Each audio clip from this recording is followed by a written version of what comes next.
Hello everyone.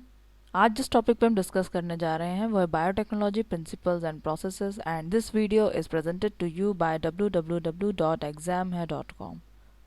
तो जो topic हम इस वीडियो में कवर करेंगे वो है recognisation sequence, cleavage pattern, separation and isolation of DNA fragment. सबसे पहले हम डिस्कस करेंगे रिकॉग्नाइजेशन सीक्वेंस। तो रिकॉग्नाइजेशन सीक्वेंसेस क्या होती हैं? जैसे हमें कोई पर्टिकुलर जीन चाहिए किसी डीएनए फ्रेगमेंट्स, किसी डीएनए से, जैसे ये ह्यूमन जीनोम है और इससे हमें एक पर्टिकुलर जीन चाहिए, यहाँ से एक पर्टिकुलर डीएनए का फ्रेगमेंट चाहिए। जैसे मान लीजिए ये इंसुलिन के लिए है और हम इसे आगे एक्सपेरिमेंटली यूज़ करना चाह रहे हैं। हम इसको इंसर्ट करेंगे किसी वेक्टर के अंदर, कोई प्रोटीन इंसुलिन का प्रोडक्शन के लिए। तो हम क्या करेंगे कि यहाँ पे कोई रिकॉग्नाइजेशन पैटर्न होगा डीएनए के अंदर। तो रिकॉग्नाइजेशन पैटर्न 4 बेस पेयर होते हैं डीएनए में, G, A, T and C। Okay, तो इन 4 बेस पेयर को ही रीअरेंज करके रिकॉग्नाइजेशन पैटर्न तैयार होता है। और ये जो रिकॉग्नाइजेशन पैटर्न है ये कौन रिकॉग्नाइज करते हैं? Restriction enzyme. और रेस्ट्रिक्शन एंजाइम की एक बहुत बड़ी क्लास है और बहुत सारे रेस्ट्रिक्शन एंजाइम होते हैं जो कि अलग अलग रिकॉग्नाइजेशन सीक्वेंसेस जो डीएनए में होते हैं उनको रिकॉग्नाइज करते हैं और उनको पर्टिकुलर रिकॉग्नाइज करके वहाँ पे कट लगाते हैं। और इन रेस्ट्रिक्शन एंजाइम्स को हम कहते हैं न्यूक्लियसेस। ये दो तरीके के होते हैं, एक्सोन्यूक्लियसेस एंड एंडोन्यूक्लियसेस। एंडोन्यूक्लियसेस होते हैं वो न्यूक्लियोटाइड को एंड से निकालते हैं डीएनए के। जैसे कि आप इधर देखेंगे ये एक डीएनए अगर हम कंसिडर करें तो ये एक्सोन्यूक्लियस है, ये एंड से बेस पेयर निकाल रहा है डीएनए के। और जो एंडोन्यूक्लियस होते हैं वो स्पेसिफिक पोजीशन पे डीएनए के अंदर ही कट लगाते हैं। जैसे यहाँ पे एक स्पेसिफिक पोजीशन पे डीएनए में कट लगाएंगे। तो recognisation sequence for type 2 endonucleases form a palindrome. तो पैलिंड्रोम इमेज क्या होती है? पैलिंड्रोम बेस सीक्वेंस होती है जिसमें जो जो फर्स्ट हाफ है डीएनए स्ट्रैंड का, डीएनए बेस का, वो सेकंड हाफ का मिरर इमेज हो। फॉर एग्जांपल अगर हम ये वर्ड ले मलयालम, तो यहाँ से भी हम रीड करेंगे और यहाँ से भी हम रीड करेंगे तो ये सेम ही रीड में आएगा, मलयालम मलयालम। तो ये क्या है? एक तरीके से ये एक दूसरे की मिरर इमेज है। जैसे कि यहाँ पे GATTC, तो ये भी एक दूसरे की मिरर इमेज है। तो ये पैलिंड्रोम सीक्वेंस है जो कि टाइप 2 एंडोन्यूक्लियस रिकॉग्नाइज करते हैं। ओके, तो ये जो एंडोन्यूक्लियस होते हैं ये पर्टिकुलर क्लीवेज पैटर्न फॉर्म करते हैं। तो ये क्लीवेज पैटर्न कैसे बनता है? तो ये क्लीवेज पैटर्न, जैसे मान लीजिए कि कोई एंडोन्यूक्लियस है, रेस्ट्रिक्शन एंडोन्यूक्लियस, वो किसी स्पेसिफिक सीक्वेंस को डीएनए के अंदर उसने रिकॉग्नाइज कर लिया। जैसे कि यहाँ आप देखेंगे एक पैलिंड्रोम सीक्वेंस है AATT। अब इसको रिकॉग्नाइज करने के बाद यहाँ पे कट लगाया, तो यहाँ पे दो तरीके से कट लगेंगे, या तो स्टैगर्ड कट या फिर ब्लंट एंड। ओके, तो स्टैगर्ड कट में क्या होता है कि कुछ बेस पेयर खाली होके कुछ बेस पेयर जॉइन रहते हैं और इस तरीके के दो एंड बनते हैं, कॉम्प्लीमेंट्री होते हैं जो एक दूसरे के, और ये कहलाते हैं स्टिकी एंड। और जो दूसरा पैटर्न तैयार होता है वो इस तरीके का होता है जिसमें दोनों तरफ के बेस पेयर इक्वली कटते हैं और सेम साइज रहता है दोनों तरफ। ओके, तो ये कहलाता है ब्लंट एंड। ब्लंट एंड, ठीक है। तो ये हो गया स्टिकी एंड और ये हो गया ब्लंट एंड। तो ये क्लीवेज पैटर्न है और ये जो है रेस्ट्रिक्शन एंडोन्यूक्लियस इस तरीके के क्लीवेज पैटर्न रिकॉग्नाइज करते हैं और इधर कट लगाते हैं।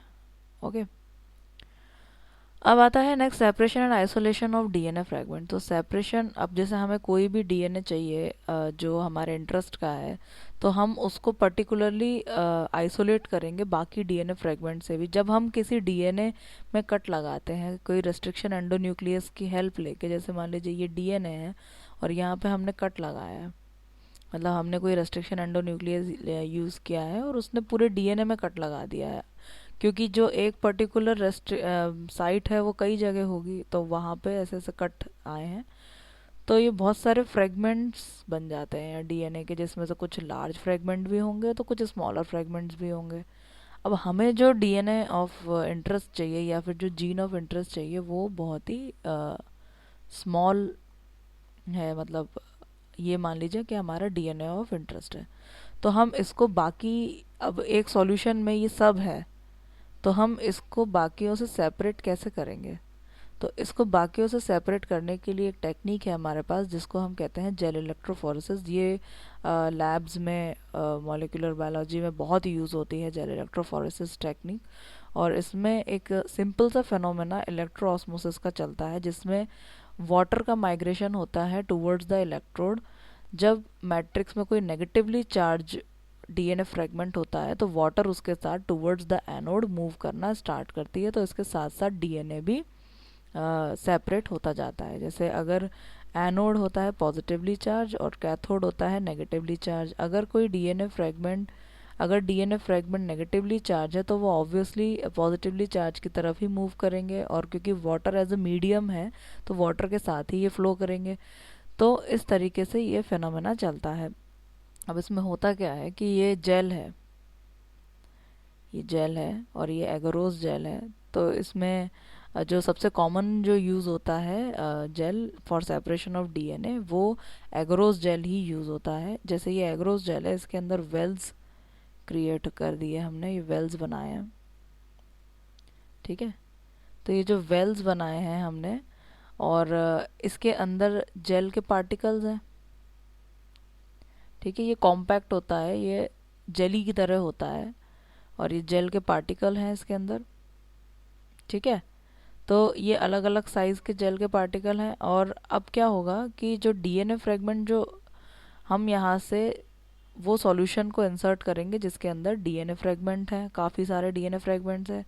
ये सॉल्यूशन है containing DNA fragment, solution containing fragments of DNA,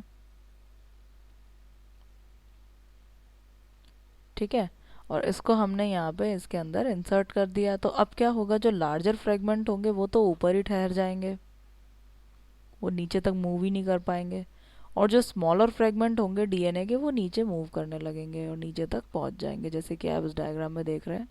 ये लार्जर डीएनए फ्रेगमेंट ऊपर ही रह गए हैं और स्मॉलर डीएनए फ्रेगमेंट नीचे की तरफ आ गए, और इस तरीके से ये दो बैंड बन गए। ये लार्जर डीएनए फ्रेगमेंट का बैंड है और ये स्मॉलर डीएनए फ्रेगमेंट का बैंड है।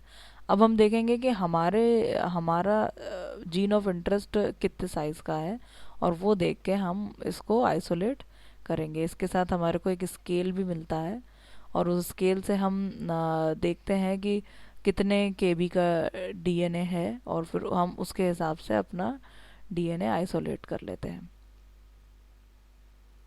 तो दो तरीके से जेल यूज़ होते हैं, एक होता है स्टार्च जेल और एक होता है एग्रोस जेल। स्टार्च जेल बनता है पोटैटो स्टार्च से और एग्रोस जेल बनता है हमें रेड सीवीड से।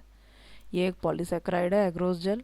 तो पोटैटो स्टार्च से जो हमें स्टार्च जेल मिलता है, ये इसका जो साइज़ है वो स्टार्च की कंसंट्रेशन से हम एडजस्ट कर सकते हैं। अगर मान लीजिए हमें कोई लार्जर डीएनए मॉलिक्यूल चाहिए तो हम स्टार्च की कंसंट्रेशन को कम करेंगे और हम इसको थोड़ा ज़्यादा डाइल्यूट बनाएंगे जिससे कि डीएनए फ्रेगमेंट इजीली सेपरेट हो सके। और अगर मान लीजिए हमें बहुत ही छोटा डीएनए फ्रेगमेंट चाहिए तो हम इसे काफ़ी कंसनट्रेटेड रखेंगे जिससे कि डीएनए फ्रेगमेंट बीच में, छोटा डीएनए है तो उसके बीच में स्मॉल पोर्स में आके एडजस्ट हो जाए और हम उसको आइसोलेट कर सकें। एग्रोस जेल में लार्ज पोर साइज ही होते हैं और इसका analysis over 10 nanometre of diameter के मॉलिक्यूल कर सकते हैं हम एनालिसिस, मतलब 10 नैनोमीटर डायामीटर का डीएनए फ्रेगमेंट। इसका मेल्टिंग पॉइंट 35 से 95 डिग्री सेल्सियस है और ये पानी में इजीली डिज़ोल्व हो जाता है, तो इसको बनाना बहुत ईजी है। अब होता ये है कि जैसे मान लीजिए ये एक एग्रोस जेल है और इसके अंदर कुछ डीएनए फ्रेगमेंट या सेपरेट हो गए हैं, ये हो गए डीएनए फ्रेगमेंट और ये सेपरेटेड डीएनए फ्रेगमेंट है नीचे तक, ठीक है। अब ये जो डीएनए फ्रेगमेंट एग्रोस जेल में सेपरेट हुआ है ये हम नेकेड आइज से विजुअलाइज नहीं है, इसको हम ऐसे नहीं देख सकते। तो हम क्या करेंगे, हम इसको स्टेन करेंगे। तो स्टेन करने के लिए जो सबसे कॉमन स्टेनिंग यूज़ होती है वो इथिडियम ब्रोमाइड की होती है। इथिडियम ब्रोमाइड से जब इसे स्टेन किया जाता है तो इथिडियम ब्रोमाइड बहुत ही कार्सिनोजेनिक स्टेन है, इसको हम अपने हाथों से भी नहीं टच करते हैं, हम ग्लव्स पहन के टच करते हैं। और इथिडियम ब्रोमाइड से स्टेन करने के बाद जब हम इसे अल्ट्रावायलेट रेज के अंदर देखते हैं तो हमें ऑरेंज कलर के बैंड कुछ इस तरीके से दिखाई देते हैं और ये डीएनए के फ्रेगमेंट्स हैं, ये डीएनए के फ्रेगमेंट्स हैं। अब जो हमारा डीएनए का फ्रेगमेंट हमारे इंटरेस्ट का है, तो हम उस पर्टिकुलर जेल पीस को, जैसे मान लीजिए हमें ये डीएनए ऑफ इंटरेस्ट है, हम उस पर्टिकुलर जेल पीस को यहाँ से काटेंगे और जेल पीस को यहाँ से काट के हम इसको डीएनए को आइसोलेट कर देंगे, एक्सट्रैक्ट कर देंगे। ओके, और इस प्रोसेस को हम कहते हैं इल्यूशन। ओके, तो ये था पूरा agarose gel electrophoresis. Thank you for watching this video. Subscribe, exam है on YouTube.